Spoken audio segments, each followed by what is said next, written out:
अरे सुंदर, समय क्या हुआ है? मालिक, दिन के 2 बजे हैं। ठीक है, मैं 1 घंटे के लिए सो रहा हूँ। तुम जागते रहना और हर 15 मिनट में 5 मिनट के लिए पंखा चला देना।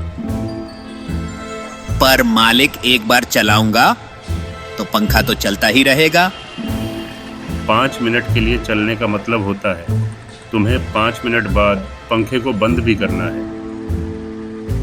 पर इतनी गर्मी में मालिक, आप बिना पंख के सोएंगे कैसे? कौन कहता है मैं बिना पंख के सोऊंगा? इतना बड़ा पंखा ऊपर लगा तो है। पर मलिक, अगर पंखा चला ही नहीं तो ये पंखा क्या काम का? तो तुम्हें कहा तो है इसे 5 मिनट के लिए चला देना। मलिक, वही तो, जब पंखा बंद कर दूंगा तो आपको गर्मी लगेगी, तो आपकी नींद खुल जाएगी। मैंने तुम्हें हर 15 मिनट बाद 5 मिनट के लिए पंखा चलाने को कहा है। जैसे ही मुझे गर्मी लगने लगेगी उतने समय में 15 मिनट हो जाएंगे और तुम वापस पंखा चला देना, मुझे फिर नींद आ जाएगी। मालिक, कहे तो आप सही रहे हो, पर इससे फायदा क्या होगा? इससे फायदा यह होगा कि पंखा 1 घंटे में केवल 15 मिनट चलेगा और बिजली बचेगी।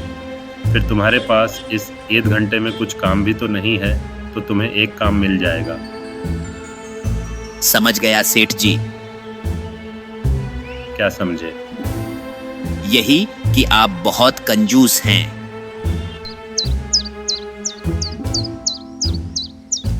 सुनते हो, हमारे यहाँ चावल खत्म हो रहे हैं, तो आते समय आप ले आना। पर अभी कुछ समय पहले ही तो हम लेकर आए थे। जी बिल्कुल, पर हम केवल 1 किलो लाए थे। हाँ, तो 1 किलो इसलिए लाए थे कि उन्हीं चावल को तुम घर के पीछे उगा लेती।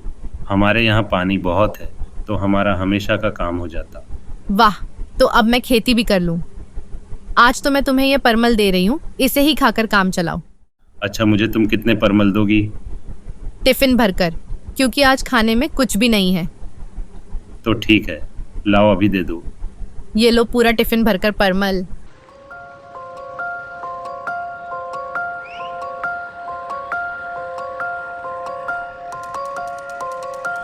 एक दिन सेठ दुकान से घर जा रहा था।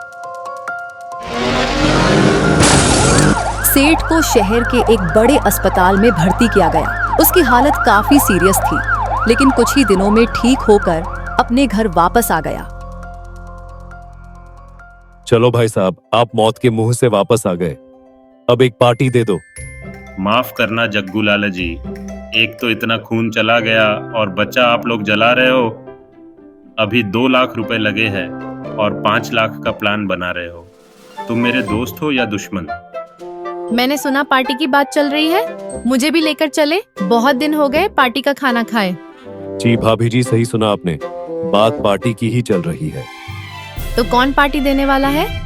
पार्टी तो सेठ जी को ही देनी चाहिए, पर वह मान ही नहीं रहे हैं। आया था मुझसे पार्टी लेने। एक तो मेरे 2 लाख रुपए चले गए, ऊपर से 5 लाख का चुना लगाने चला है।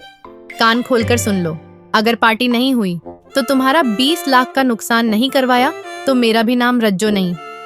पत्नी का हुक्म था, वो भी पैसों की धमकी। सेठ पार्टी के लिए मान जाता है। पिताजी, वो टेंट हाउस वाला आया है। हाँ, उसे अंदर बुलाओ। सेठ जी, आपने मुझे बुलाया था? पूरी छत पर टेंट लगाना है, तुम मुझे खर्चा बताओ। सेठ जी, मैंने छत का नाप ले लिया है। टेंट लगाने में लगभग 3.5 लाख का खर्चा आएगा।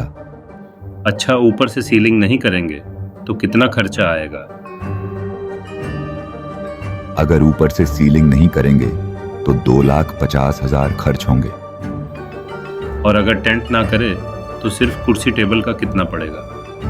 अगर टेंट ना करें और बत्ती जनरेटर भी हटा दीजिए तो कुर्सी टेबल का 10,000 रुपया पड़ेगा। और अगर कुर्सी टेबल भी हटा देंगे तो छत पर अगर दरी बिछाकर खिलाते हैं तो 500 रुपए की दरी में काम चल जाएगा। बहुत अच्छा, बहुत ही समझदार टेंट वाले हो तुम। मैं तुम्हारे टेंट का जिक्र अपने दोस्तों के साथ में करूंगा। पिताजी, वो टेंट वाला तो बिना कुछ एस्टीमेट बताए ही चला गया। अरे वो बहुत ही समझदार टेंट वाला था। 3.5 लाख रुपए उसने आज बचा दिया। मेरे इलाज में लगे 2 लाख का पैसा आज रिकवर हो गया। पिताजी, इनविटेशन कार्ड छपवाने के लिए 5,000 रुपए चाहिए थे। अरे सबको तो मुंह से ही बोल दिए थे। इनविटेशन कार्ड का क्या करोगे? वैसे भी इनविटेशन कार्ड अब पुराने हो गए हैं। मैं अभी व्हाट्सएप से सभी को इनविटेशन दे देता हूँ। चलो ये भी 5,000 बच गए। हलवाई भी पूछा रहा था कि मेन्यू में क्या रहेगा। हाँ, उसे भी भेज दो। आज उसका भी फाइनल कर ही देता हूँ। प्रणाम हुजूर। अरे महाराज, क्या हाल है? क्या बजट है तुम्हारा? ठीक है हुजूर, वो 400 आदमियों का खाना बनाने का 15,000 लगेगा। अरे इतना चार्ज तो होटल का शेफ भी नहीं लेते एक दिन के खाने का। वो हुजूर 20 आइटम भी तो है, कम से कम 10-12 कारीगर भी लगेंगे। अब 1,000 भी नहीं कमाए तो क्या कमाए? 20 आइटम से आदमी का हाजमा खराब हो जाएगा, उन्हें अस्पताल जाना पड़ेगा। तुम 10 का बताओ, कितना लगेगा? हुजूर 12,000 से कम में नहीं हो पाएगा। ठीक है, लेकिन जो भी आइटम बनाओ मेरे कहे बिना खाने के लिए नहीं भेजोगे, और अगर भेज दिए तो उसके पैसे काट लूंगा। उस आइटम में लगे मटेरियल का पैसा भी लूंगा, सो ध्यान रहे। ठीक है मालिक, आपके कहे बिना कोई भी आइटम सर्व करने के लिए नहीं जाएगा। इसी तरह सारी व्यवस्था करते करते दावत का दिन भी आ गया। दावत छत के ऊपर धूप में ओपन रखा गया था। ए भैया, इस प्लेट में सभी आइटम डाल दो, मैं नीचे जाकर खा लूंगी। ऊपर सबके सामने में शर्म आ रही है। प्लेट रख। सेठ इसी प्लेट का लोगों से पैसा वसूलेगा। सिंह साहब, ये कंजूस सेठ ने तो इतना भव्य मकान बनवा रखा है। इतना खर्चा मकान में कैसे किया होगा? अरे सेठ जी, जब पहले करोड़पति बना था तो उसमें थोड़ा दिखावा भी आ गया था।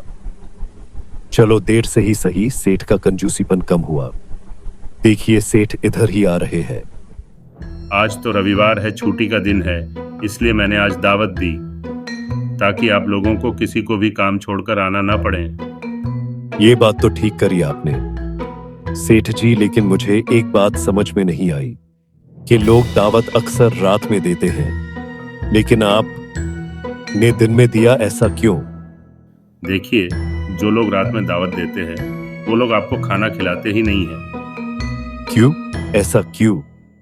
क्योंकि रात में खाना खाने से भोजन पचता नहीं है और आपको डॉक्टर के पास जाना पड़ जाता है। इसलिए मैंने दिन में दावत रखी, और जो मज़ा ज़मीन पर बैठकर खाने में है वो मज़ा कुर्सी टेबल में कहाँ है, इसलिए मैंने सारी कुर्सी टेबल मना कर दिया। बहुत सही किया, पर दावत में गाना बजाना होता है तो मन लगता है। म्यूजिक की धुन में एक दूसरे से बात करना मुश्किल होता है, इसलिए ओपन स्काई में जाड़े की गुनगुनी धूप में पिकनिक का मजा लीजिए और सबसे बातें कीजिए। दावत 10 बजे से शुरू होना थी। 1 बजने जा रहे थे, लेकिन अभी तक दावत का पता नहीं था।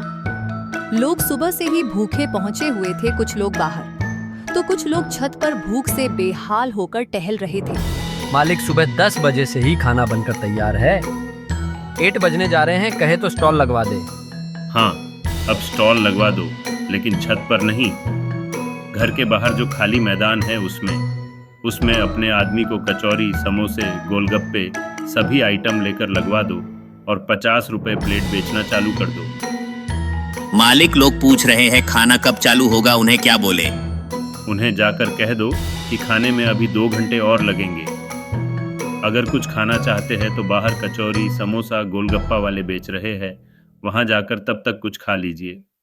इस तरह सुबह से भूखे लोग सामने मैदान में जाकर चाट, पकौड़े, गोलगप्पे, समोसे, चाउमीन सब कुछ खाकर अपनी भूख मिटा रहे थे और पैसा भी दे रहे थे। आओ सब लोग, खाना तैयार हैं, आ जाओ। क्या ये सेठ सबको पपलू बना दिया? हम सबका पेट तो ये चाट पकौड़े खाकर भर गया, खाना क्या खाएंगे? चलो भैया, जो भी हो दावत में आए हैं तो अब कुछ ना कुछ देकर जाना ही होगा। चलो वहां भी थोड़ा पेट पूजा कर लेते हैं।